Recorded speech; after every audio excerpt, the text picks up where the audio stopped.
is going to be that transition to net zero. And what we've seen from the Scottish Government is £500 million of a Just Transition Fund put in place. We've seen £80 million put towards the ACOM project, which the UK Government are, of course, continuing to drag their heels over in terms of support. We've seen...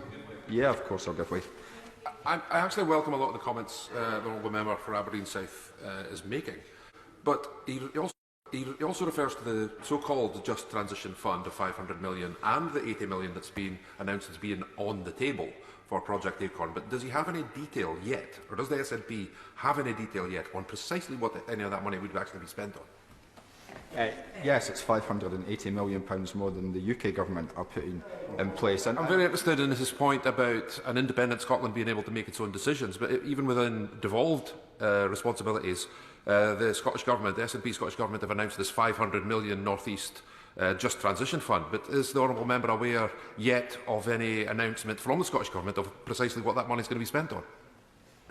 That'll all come out. There's been some initial announcements, but I presume then from that intervention he does not welcome the development of a £500 million fund that will serve his area, and he doesn't support any calls for the UK Government to add to that, so he doesn't welcome it. I welcome any funding in support of the energy transition. Much of it comes from the oil and gas companies themselves, which, in that respect, I welcome the Honourable Gentleman's and the SNP's stance on being against Labour's calls for a windfall tax in the oil and gas industry. I believe that's what he said, so I welcome that.